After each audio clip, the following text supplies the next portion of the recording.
Bonjour et bienvenue en Cosse et Gorge de l'Aveyron. Nous sommes aujourd'hui chez Nicolas Jaguelin, artisan créateur verrier. Bonjour Nicolas. Bonjour. Alors, depuis combien de temps vivez-vous sur le territoire ? Depuis 5 ans maintenant. Je suis arrivé en 2018. Ça fait 5 ans tout juste. À Puy-la-Garde même du coup ? À Puy-la-Garde même, ouais. Du coup, qu'est-ce qui vous a amené ici ? Qu'est-ce qui m'a amené ici ? J'ai eu un parcours un peu cabossé. Moi, j'étais en région parisienne. J'ai beaucoup travaillé là-bas. Après, je suis allé vivre en Creuse. Et puis, en fait, je suis arrivé à un stade où je cherchais un coin qui me plaisait. J'avais des attaches ici. Ma grand-mère, elle était du côté de Montauban. Donc, moi, je passais tous mes étés quand j'étais petit dans le coin. Et puis, j'avais un coup de cœur parce que c'est vrai que ma mère m'avait transmis un peu l'amour de la vieille pierre, des villages, des gorges de l'Aveyron, Saint-Antonin, Bruniquel, Penne, etc. C'était quelque chose qui me bottait à l'époque. Et puis voilà, et puis j'avais aussi du coup des amis, donc je suis arrivé ici, pas par hasard, quoi. Voilà. Et du coup, par rapport à il y a 5 ans, si on reste dans ce contexte-là, qu'est-ce qui vous a frappé ? Qu'est-ce qui vous a plu pour dire que c'est ici que je pose ma valise ? Qu'est-ce qui m'a frappé ? Mais en fait, moi j'ai été surpris. J'ai été surpris par l'ambiance globale de la région. Je trouve que les gens, il y a ce côté. Déjà, je trouve que c'est très mélangé. Les gens qu'on peut croiser ici. Il y a un tissu associatif qui est très très fort. J'aime beaucoup ça. Il y a ce côté un peu entraide et tout. Et puis c'est vrai on peut vraiment, surtout à Saint-Antonin d'ailleurs, on peut vraiment croiser. Il y a les locaux, il y a les sportifs, il y a les touristes, il y a plusieurs profils, oui. Il y a vraiment beaucoup de profils et j'aime bien parce qu'on croise des gens vraiment très très variés quoi, dans le coin. C'est vrai. Est-ce que à tout hasard vous avez une citation favorite qui vous décrit, ou votre valise, ou votre métier ? Oui, alors pour mon métier, c'était Confucius qui disait ça. Et pour moi c'est très très important. Alors je sais pas si je vais le citer bien, mais en gros il disait choisis bien ton travail et tu ne travailleras pas un seul jour de ta vie. Voilà. Et moi, ça résume un peu mon parcours. C'est toujours un plaisir de se lever le matin et de mettre le tablier, d'aller à l'atelier. C'est important. Quels sont vos lieux favoris, votre activité préférée, ou peut-être un restaurant ou un lieu ? Mes lieux favoris, en fait, moi, pour le coup, dans la région, j'ai des plaisirs assez simples. Moi, j'aime beaucoup dès que les beaux jours arrivent, je trouve qu'il y a des guinguettes qui sont très sympas dans le coin. Entre autres, le boui-boui du pays qui est vers Montrosier, que j'aime beaucoup. La guinguette à Saint-Antonin qui est au-dessus de l'Aveyron, là, qui est très chouette aussi. Puis après, moi, je fais aussi pas mal de petites randos, de VTT, etc. Donc, je traîne en fait pas mal autour de ça. On a pas mal de choix en plus, hein. Oui, il y en a beaucoup. J'ai pas fait le tour encore. Et puis...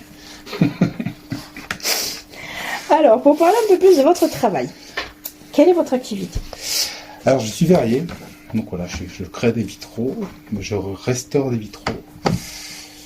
C'est déjà pas mal. C'est l'appellation verrier, malgré l'orientation purement vitraux. Un verrier, c'est le terme un peu générique. C'est le terme un peu générique, mais j'aime. Alors, il y a maître verrier aussi. Ce terme revient, c'est le terme historique, j'ai envie de dire. J'aime bien verrier, moi. Je trouve ça. En général, quand on parle d'un verrier, souvent c'est quand même quelqu'un qui fait du vitrail. Sinon, on devrait dire un vitrailliste. Moi, j'aime moins l'appellation, je trouve ça moins joli, je trouve ça... C'est vrai, c'est vrai. Donc, j'aime bien dire que je suis verrier, ouais. Et donc, comment travaillez-vous ? Parce que vous m'avez expliqué des petites choses avant qu'on commence l'enregistrement, mais là, sous les yeux, on a une belle création. Alors, comment je travaille ? Au départ, tout part d'un dessin, de toute façon. Ouais. Il y a un projet, c'est-à-dire je me mets en accord avec un client potentiel, en général. En fait, moi, je vais proposer un projet... qui va toujours être en accord avec pas mal de choses. Moi, je suis pas quelqu'un qui vend un tableau, par exemple, vous voyez. Donc moi, j'arrive, j'ai de toute façon l'obligation d'adapter un lieu à une histoire, une iconographie, à la lumière, à l'orientation, à beaucoup de choses, en fait, qui font que, voilà, on va réfléchir ensemble avec un projet, je vais écouter ce que la personne veut. Bien sûr, je vais y mettre ma touche artistique. Je vais quand même essayer d'y mettre un peu de ma patte, mais après, ça va commencer avec un projet, un dessin en fait, tout simplement. C'est-à-dire que moi, je vais proposer une maquette qui va être au 10e, au 20e, au 50e, ça dépend de la surface. Et puis après, à partir de ce moment-là, dès qu'on a la maquette, en fait, dès que c'est validé, évidemment, on va faire un agrandissement. Donc on va refaire le dessin taille réelle. Ça va être la première étape. Alors, c'est dessin papier, c'est dessin informatique, Ça dépend. J'utilise les deux. En fait, quand c'est... ça dépend. Ça dépend vraiment du projet, de la quantité de peinture qu'il y a à faire. Parfois, il suffit juste d'agrandir informatiquement et puis c'est suffisant. Et des fois, il faut tout redessiner quand ce sont des personnages ou des choses qui sont très très pointilleux. Passer d'une maquette qui va faire un format A4 à quelque chose qui va faire 4 mètres de haut, évidemment que je vais tout redessiner. Taille réelle. Et après, à partir de ce moment, une fois qu'on a le dessin taille réelle, donc on a vraiment ce qu'on veut exactement sur papier, on a plus qu'à le retransposer en vitrail, en verre. Donc on va découper des gabarits qui vont correspondre à chacune des pièces. Ça, les gabarits, ça va être un papier cartonné en fait. Et chaque pièce, on va faire, si vous voulez, le chemin de plomb, on va le dessiner.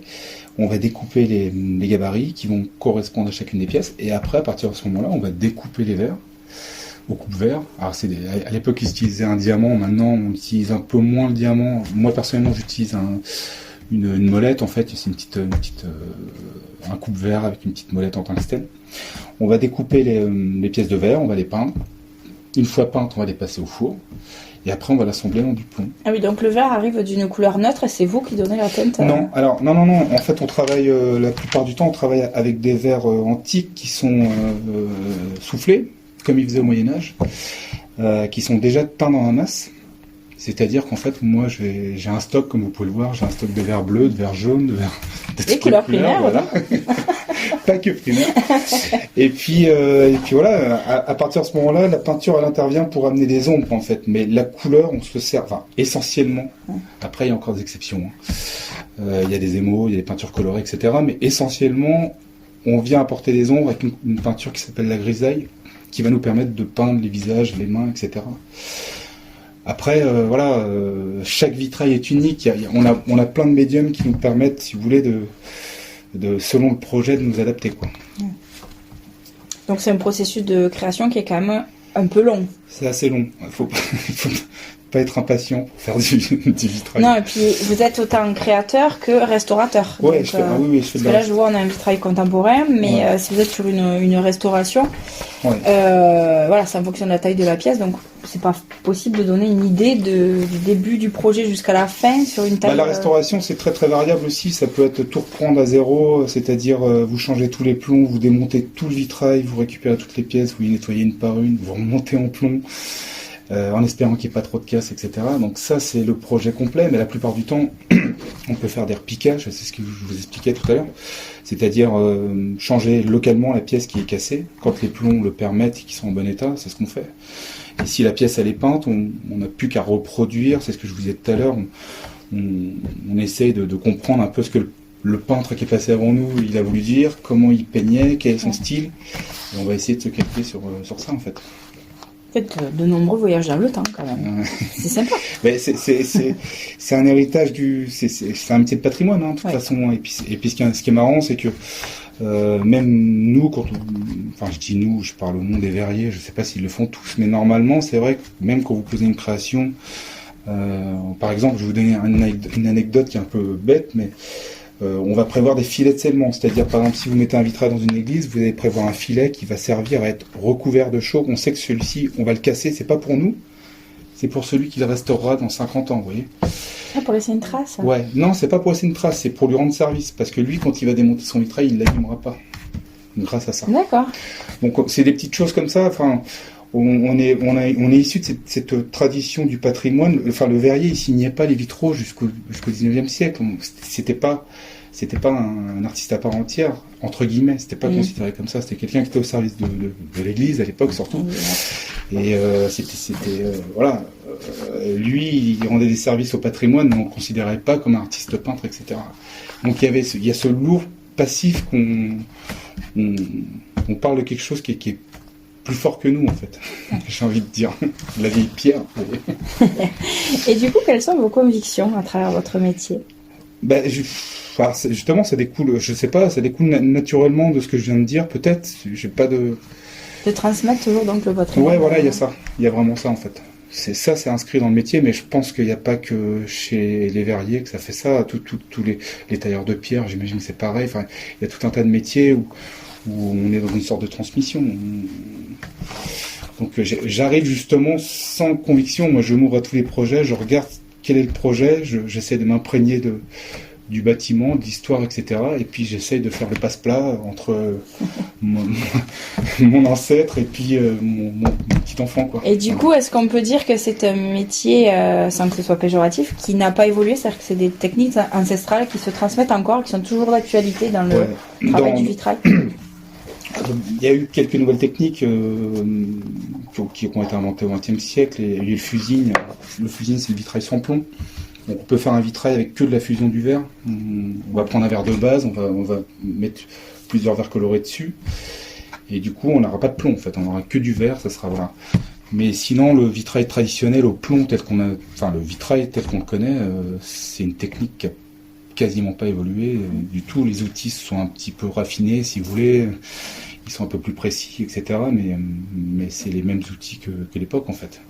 Maintenant, on a des fours électriques. Avant, ils avaient des fours feu de bois, puis après le gaz, mais, etc. Est-ce qu'on peut parler, du coup, de recyclage aussi de ces verres-là? C'est-à-dire que si un verre ne correspond plus, est-ce qu'on peut le mettre de côté, le réutiliser pour autre chose plus tard, le transformer, le faire évoluer? Ça dépend lesquels. Les verres antiques, ceux qui sont soufflés, parce qu'on les souffle toujours comme à l'époque.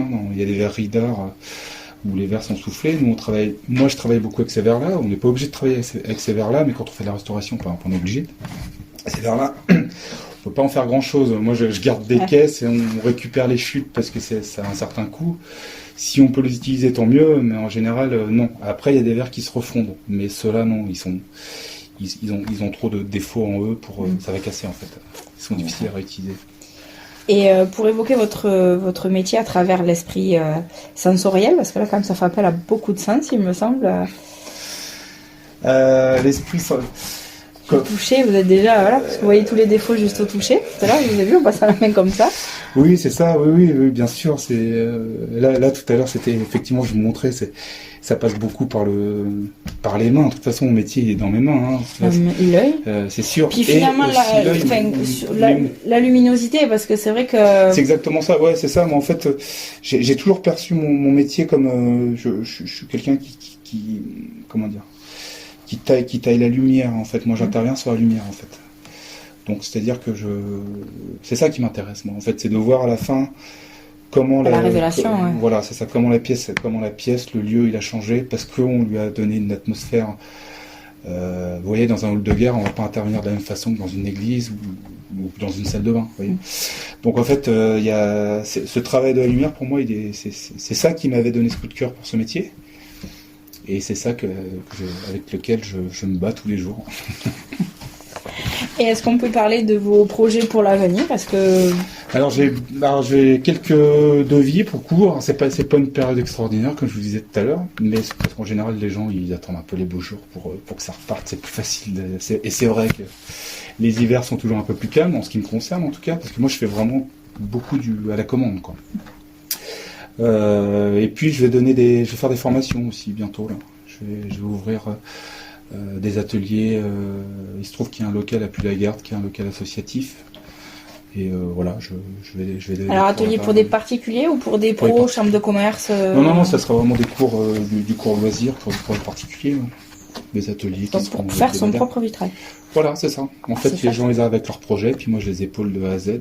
Et puis on dit voilà, ça prendra 10h, 20h, 30h, on se met d'accord ensemble, et puis après les gens repartent avec leur vitrail. Ouais. Ah, c'est chouette. Sur une journée, on peut faire son propre vitrail. Sur une journée, ça sera court quand même. Faut être clair. Après, ça dépend si c'est un petit objet. Sur une journée, on peut faire des choses, mais ça sera vraiment un tout petit objet de déco où il y aura. Et je me dis qu'il faut se faire un peu la main déjà pour manier tout ça. Moi, j'ai donné pas mal de cours quand j'étais en région parisienne. En général, je partais sur une base de 20 heures. Déjà, au bout de 20 heures, on peut faire un truc qui est déjà pas mal. Il y aura des défauts, c'est le premier, mais ça sera donnera envie de revenir. Voilà, ça donnera envie de revenir, ouais, c'est sûr. Eh bien, merci. Merci. Et à bientôt pour de nouvelles aventures en Gosse et Gorge de l'Aveyron.